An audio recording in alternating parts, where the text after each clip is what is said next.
अस्सलाम वालेकुम। I hope you're all fine. If you want to study in China or you're looking for a country जो कि आप लोगों को फुली फंडेड स्कॉलरशिप दे और उसके साथ साथ और भी बेनिफिट्स दे, तो ये वीडियो है आप लोगों के लिए। चाइना ने स्पेशली पाकिस्तान के साथ अपने ताल्लुकात को इन्हांस करने के लिए बहुत सारे स्टडी प्रोग्राम्स और पाकिस्तानी स्टूडेंट्स के लिए बहुत सारे स्कॉलरशिप्स जो हैं वो निकाले हैं, जो कि आप लोग अवेल कर सकते हैं।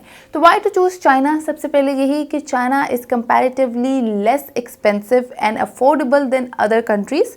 उसके अलावा चाइना में पढ़ने का आप लोगों को और भी बहुत सारे फ़ायदे होने वाले हैं, जो कि मैं आप लोगों को फर्दर बताऊँगी। अच्छा, ये तो हो गई पहली बात। दूसरी बात ये कि चाइना ने ऑब्वियसली एक एजेंसी चूज़ की हुई है जिसके थ्रू आप लोग जो है तमाम तर इन्फॉर्मेशन हासिल कर सकते हैं, और पाकिस्तान में वो एजेंसी HEC ही है, which is higher education commission. Higher education commission की ऑफिशियल वेबसाइट पे आप लोग जाएंगे, सामने ही आप लोगों को चाइना के स्कॉलरशिप्स के बारे में पता चल जाएगा।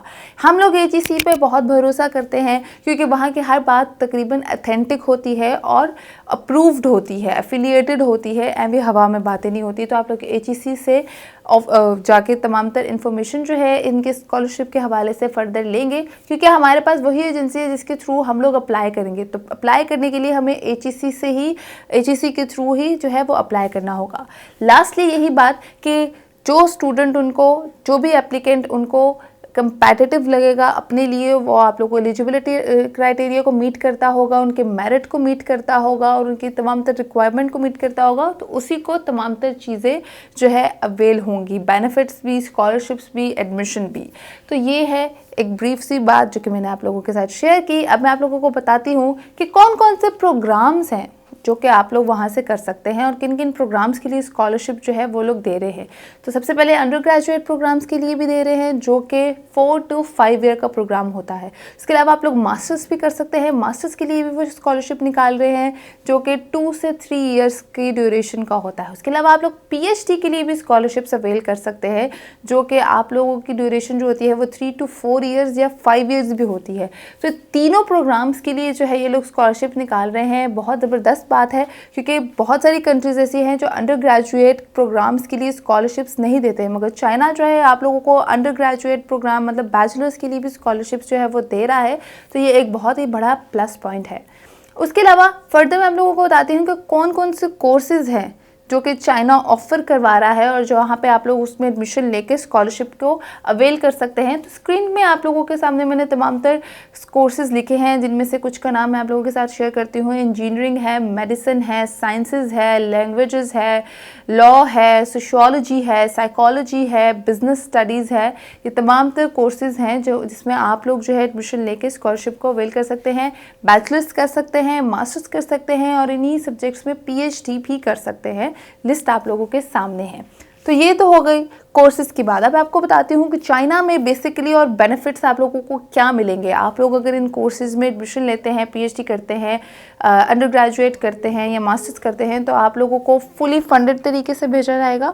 एकोमोडेशन में हेल्प होगी, एडमिशन फ़ीस में आप लोगों की हेल्प होगी पूरी। उसके अलावा आप लोगों को मंथली या सेमेस्टर वाइज स्टाइपेंड भी दिया जाएगा। अगर आप लोग बैचलर्स करते हैं तो चाइनीज़ रुपीज़ आप लोगों को 2500 दिए जाएंगे। अगर आप लोग मास्टर्स करते हैं तो 3000 जो है वो चाइनीज़ रुपीज़ आप लोगों को स्टाइपेंड के तौर पे मंथली या सेमेस्टर वाइज जो है वो दिए जाएंगे। इसके अलावा अगर आप लोग PhD करते हैं तो आप लोगों को 3500 चाइनीज़ रुपीज़ जो है वो दिए जाएंगे। तो मतलब अगर आप लोग पढ़ने भी जा रहे हैं, वो आप लोगों को स्कॉलरशिप्स भी दे रहे हैं और वो साथ साथ आपको कह रहे हैं कि आप वहाँ से पढ़ें और हमसे पैसे लें स्टाइपेंड के तौर पे, तो इससे अच्छी और क्या बात हो सकती है। एक अच्छी अपॉर्चुनिटी है जो आप लोग अवेल कर सकते हैं। बेनिफिट्स हैं जो कि मैंने आप लोगों के साथ शेयर किए। उसके अलावा आप लोग ट्रैवलिंग एक्सपेंसेस अपने खुद उठाएंगे। बस आप लोगों को ट्रैवलिंग में वो कोई सहारा नहीं देंगे, कोई सपोर्ट नहीं देंगे। यूनिवर्सिटी से अकोमोडेशन एरिया का या हॉस्टल से यूनिवर्सिटी का जितना भी ट्रैवलिंग का खर्चा होगा वो आप लोगों की जिम्मेदारी पे होगा। बाकी सबकी जिम्मेदारी वो उठाने के लिए तैयार हैं। अच्छा, why to choose Chinese university? Because यहाँ पे जो है वो 250 से ज़्यादा ऐसी यूनिवर्सिटीज़ हैं जो कि पाकिस्तानी स्टूडेंट्स को स्कॉलरशिप के लिए बुला रही हैं। मल्टीपल सिटीज़ में बहुत अच्छी अच्छी रैंक रखने वाली यूनिवर्सिटीज़ हैं चाइना की, जहाँ पे आप लोग एडमिशन ले सकते हैं। मतलब 250 से भी ज़्यादा यूनिवर्सिटीज़ हैं, तो कितनी अच्छी अवेलेबिलिटी होगी। बहुत सारे बच्चे जो हैं वो वहाँ पे एडमिशन ले सकते हैं, बहुत सारे स्टूडेंट्स जो हैं वो विलिंग भी होंगे। उसमें से कुछ यूनिवर्सिटीज़ जो फेमस है उनका नाम मैं आप लोगों के साथ स्क्रीन पर मैंशन करती हूँ। मैं फुल स्क्रीन कर देती हूँ ताकि आप लोगों को ठीक से नज़र आए। जिसमें से नंबर 1 पे जो है वो चाइना 3 जॉर्ज यूनिवर्सिटी है। उसके बाद नॉर्थ ईस्ट एग्रीकल्चर यूनिवर्सिटी है, शांशी यूनिवर्सिटी है, वुहान यूनिवर्सिटी है, western international school of Shanghai है, चाइना यूनिवर्सिटी ऑफ पेट्रोलियम है। तो ये यूनिवर्सिटीज़ हैं जो कि आप लोगों को स्क्रीन पे नज़र आ रही हैं। यहाँ पे आप लोग एडमिशन ले सकते हैं।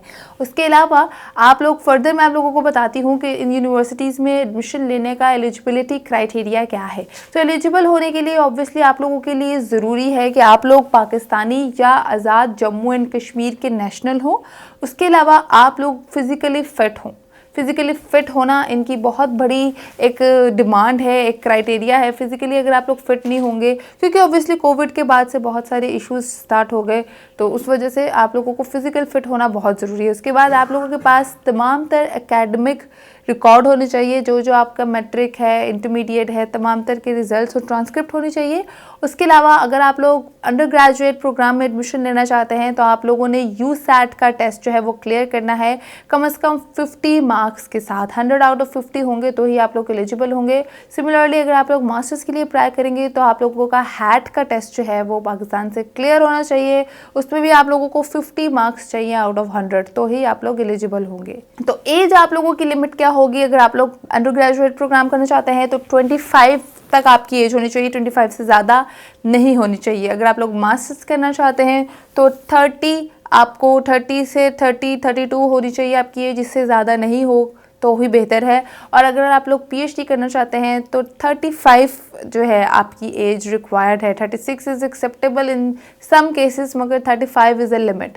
तो ये आप लोगों का एज क्राइटेरिया है जो कि आप लोग चाइना को चाहिए आप लोगों से। उसके अलावा आप लोगों को बता दूं कि आप लोगों ने एप्लीकेशन फॉर्म कैसे सबमिट करनी है, तो मैं इसके लिए भी बड़ी स्क्रीन कर देती हूँ ताकि आप लोगों के लिए आसानी हो। आप लोग स्क्रीन पे देख सकते हैं कि इसके लिए जो है आप लोगों का जो एप्लीकेशन प्रोसेस है वो 2 साइट्स होंगी। एक तो आपकी एचईसी होगी और एक आपकी यूनिवर्सिटी की साइट होगी। आप लोगों ने दोनों साइट्स पे जाके जो है अपना एप्लीकेशन फॉर्म सबमिट करना है। और जब आप लोग अपनी एप्लीकेशन फॉर्म को सबमिट कर लेंगे दोनों साइट्स पे, तो उन दोनों का आप लोगों ने लेना है प्रिंट लेने के बाद आप लोगों ने ऐड करना है कि मैंने हैट और यूसैट का टेस्ट जो है वो स्कोर आपकी क्राइटेरिया के हिसाब से 50% मार्क्स से जो है वो एचईसी से अप्रूव्ड होके क्लियर किया है, तो ही आप लोगों को एडमिशन मिलेगा। अगर आप लोगों ने नहीं किया तो you will not be entertained. उसके अलावा आप लोगों को मैं बता दूं कि यूनिवर्सिटी का एडमिशन लेटर जो है वो होना चाहिए। ये एक ऑप्शनल बात ज़रूर है, मगर एडमिशन के लिए बहुत ज़रूरी है कि आप लोगों के पास एडमिशन लेटर हो, तो आप लोगों का स्कॉलरशिप जो है वो सिक्योर हो जाते हैं। और मास्टर्स और पीएचडी के लिए जो है वो प्रेफरेबल ज़्यादा है। अगर आप लोग अंडर ग्रेजुएट प्रोग्राम के लिए करते हैं तो वो इतना प्रेफरेबल नहीं है, मगर अगर आप लोग पीएचडी और मास्टर्स के लिए करते हैं तो एडमिशन लेटर आप लोगों के पास हो तो ज़्यादा प्रेफरेंस की बात है। अच्छा, मैं आप लोगों को फर्दर बताती हूँ। हो गया एप्लीकेशन का प्रोसेस जो कि आप लोगों ने फॉलो करना है। दोनों वेबसाइट्स के लिंक्स जो है मैं नीचे डिस्क्रिप्शन में मेंशन कर दूंगी। आप लोग दोनों पे अपनी एप्लीकेशंस जो है वो सबमिट करवाएंगे। एक तो ऑब्वियसली चाइना स्कॉलरशिप की वेबसाइट है और एक एचईसी की वेबसाइट है। दोनों में ही आपने अपना फॉर्म्स जो है वो सबमिट करने हैं, जैसे कि मैंने आप लोगों को बताया। अब मैं आप लोगों को बताती हूँ कि डॉक्यूमेंटेशन आप लोगों को कौन कौन सी चाहिए। ऑब्वियसली आप लोगों को आपकी CNIC कॉपी चाहिए, एडमिशन लेटर चाहिए, जिस यूनिवर्सिटी में आप अप्लाई करें हैं वो आप लोगों ने लेना है, जैसे कि मैंने आपको ऊपर बताया है। उसके अलावा तमाम तर एकेडमिक रिकॉर्ड्स आप लोगों के पास होने चाहिए। आपके जितनी भी एकेडमिक रिकॉर्ड्स हैं आप लोगों के पास वो होने चाहिए। उसके अलावा आप लोगों के पास प्रूव होना चाहिए आइडेंटिटी कार्ड का, CNIC का, कि आप लोग पाकिस्तानी या आज़ाद जम्मू कश्मीर के नेशनल हैं। उसके बाद आप लोगों को नॉन क्रिमिनल सर्टिफिकेट चाहिए, कि आप लोगों को प्रूफ देना है कि आप लोग वहाँ पे कोई क्राइम करके चाइना नहीं आ रहे, आप लोग पढ़ने जा रहे हैं। तो ये एक बहुत ही इंपॉर्टेंट बात है। हेल्थ सर्टिफिकेट चाहिए आप लोगों को अपना, कि आप लोगों ने बताना है कि आप लोग फिजिकली फिट हैं और आप लोग वहाँ जाके बीमार नहीं होंगे, उनकी रिस्पॉन्सिबिलिटी नहीं होंगे, आप लोग अपने दम पे जा रहे हैं। तो फिजिकली फिटनेस का एक सर्टिफिकेट है, वो भी आप लोगों को लाजमी चाहिए। उसके साथ साथ आप लोगों को हैट और यूसैट, जो भी आप लोग अंडर ग्रेजुएट के लिए जा रहे हैं तो यूसैट, और आप मास्टर्स के लिए जा रहे हैं तो हैट, इन दोनों के टेस्ट की डॉक्यूमेंटेशन और रिजल्ट कार्ड्स आप लोगों के पास होनी चाहिए। फॉर्म की प्रिंटेड फॉर्म होनी चाहिए, जो आप लोग फॉर्म फिल करेंगे और उसका प्रिंट जो है वो आप लोगों ने लाजमी निकालना है, वो भी होनी चाहिए। प्रूफ होना चाहिए कि आपने अप्लाई किया है। तो ये तमाम तरह चीज़ें जो है वो आप लोगों के पास होनी चाहिए। आप लोग स्क्रीन पे देख सकते हैं, सारे स्टेप्स मैंने क्लियरली लिखे हैं, तो आप लोग स्क्रीन पे देख सकते हैं। ये आप लोगों को डॉक्यूमेंटेशन जो है वो लाजमी चाहिए टू अप्लाई। उसके अलावा आप लोगों को एक रेफरेंस लेटर्स भी चाहिए होता है, वो भी आप लोगों को लिखवाना पड़ेगा रेफरेंस के लिए कि आप लोग जो है रेफर्ड होकर जा रहे हैं। कम से कम 1 या 2 रेफरेंस लेटर मास्टर्स के लिए चाहिए होता है और 1 reference letter undergraduate program के लिए भी चाहिए होता है। तो ये तो हो गई डिस्क्रिप्शन जो कि मैंने आप लोगों के साथ शेयर की। तो आप लोग अगर फुली फंडेड तरीके से जाना चाहते हैं तो चाइना को ज़रूर चूज़ करें। इसके अलावा लास्ट इसकी डेडलाइन जो है वो 15 दिसंबर 2022 है। उससे पहले आप अप्लाई कर लें तो ज़्यादा बेहतर है। अप्लाई करके एडमिशन लेटर के लिए अप्लाई कर दें, रेफरेंस लेटर के लिए बनवाना शुरू कर दें, पासपोर्ट बनवाना शुरू कर दें, तो आप लोगों को टाइम का पता नहीं चलेगा। तो पहले आए पहले पाए वाली ऑफ़र है ऑब्वियसली। और जिन एप्लीकेंट्स को वो लगेगा कि उनकी जो रिसर्च की जो जितनी वर्डिंग है, रिसर्च लेटर चाहिए उनको, कि आप लोग उनको वो देखना चाहते हैं कि आप में कितनी, एक कहते हैं ना शौक़ है पढ़ने का और रिसर्च करने का, आप लोग उनको फ़ायदा दे सकते हैं अपने रिसर्च वर्क से, तो वो भी आप लोगों के पास होना लाजमी चाहिए। मास्टर्स और पीएचडी के लिए तो ऑब्वियसली रिसर्च पेपर सबको ही चाहिए होता है। अंडर ग्रेजुएट के लिए भी थोड़ी उन्होंने वर्ड्स की लिमिटेशन रखी है कि 200 से 400 वर्ड्स का वो एक सैम्पल रिसर्च पेपर जो है वो लिख के दिखाएं, सैम्पल रिसर्च वर्क जो है वो शो करें, तो ही आप लोग एलिजिबल होंगे। तो ये एक ब्रीफ सी डिस्क्रिप्शन थी जो कि मैंने आप लोगों के साथ शेयर किया। आई होप ये वीडियो आप लोगों के लिए यूजफुल और इन्फॉर्मेटिव साबित हो। वीडियो पसंद आए तो लाइक शेयर कमेंट जरूर कीजिएगा। मैं दोबारा आऊँगी। अल्लाह हाफ़िज़।